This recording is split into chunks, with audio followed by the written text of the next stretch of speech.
Vous savez, il faut être réaliste.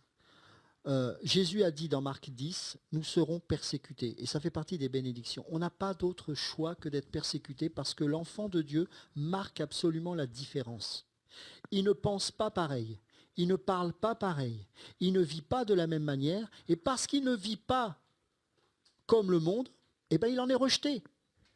En tant qu'étranger voyageur sur cette terre, abstenez-vous des convoitises charnelles qui font la guerre à l'âme. La sainteté, vous pouvez être victorieux dans la sanctification si vous vous considérez comme étranger voyageur. Vous aurez beaucoup de mal à résister au péché si vous êtes conforme au monde présent. Ce n'est pas possible. La sanctification n'est pas une œuvre, c'est être mis à part. Vous voulez gagner le monde à Christ? Eh bien, prêchez la parole, vivez la sanctification, soyez une lumière et ne vous compromettez pas avec le monde. Et vous verrez que là, comme des papillons, certains seront attirés par cette lumière. Mais si vous pensez que vous allez transformer les ténèbres en lumière, ce n'est pas possible. Par contre, Satan, lui, peut faire l'inverse. C'est-à-dire qu'il peut être ange de lumière. La puissance qu'avait Paul, oui, moi j'aimerais avoir la puissance de Paul. Encore que j'en sais rien. Parce que, regardez la vie de cet homme. Vous savez, Paul, il était chauve.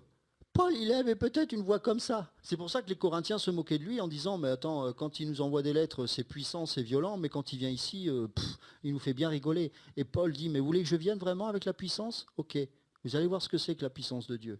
L'autorité de Paul. Il était brisé, la mâchoire brisée. Quand on tombe d'une falaise, on ne ressemble pas à Robert Redford. Il a été fouetté 40 coups moins 1. C'est-à-dire, pourquoi 40 coups moins 1? Parce qu'un coup de plus, c'était la mort. Vous imaginez l'état du gars? Vous avez déjà, moi j'ai eu la grâce d'entendre les témoignages de chrétiens persécutés sous Ceausescu. C'était un missionnaire américain qui avait filmé tous les chrétiens emprisonnés sous Ceausescu et il avait collectionné toutes les vidéos comme ça et il nous avait visionné ces vidéos-là. Enfin certaines, pas toutes, il y en avait beaucoup. C'était incroyable. C'était incroyable. Il y avait un vieux monsieur, il avait l'œil qui était en train de se gangréner en prison, et donc il s'est enlevé l'œil lui-même, il l'a désinfecté, il l'a remis. Bon, il a perdu son œil, mais au moins il n'a pas eu la gangrène.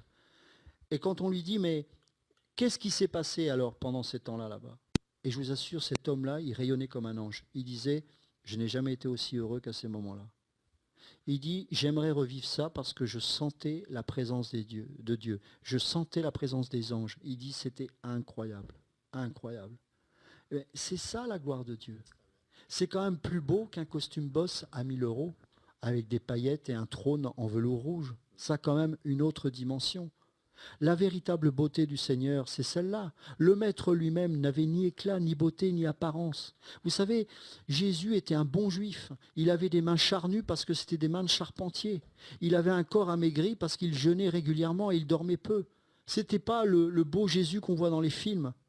Le véritable chrétien, si mon frère, ma soeur, tu te regardes dans une glace et tu t'estimes laide, ne te crois pas laide, ne te crois pas laid. Parce que le Seigneur a mis la beauté divine en toi. Il a mis sa beauté. Vous savez ce que c'est que la beauté? Vous savez ce que ça veut dire le mot grâce? Ça veut dire élégance. Le mot grec de grâce, c'est élégance. La véritable élégance, c'est manifester le fruit de l'esprit. L'amour, la joie, la paix, la patience, la bonté, la bienveillance, la douceur, la fidélité, la maîtrise de soi. Ça, c'est la beauté du chrétien.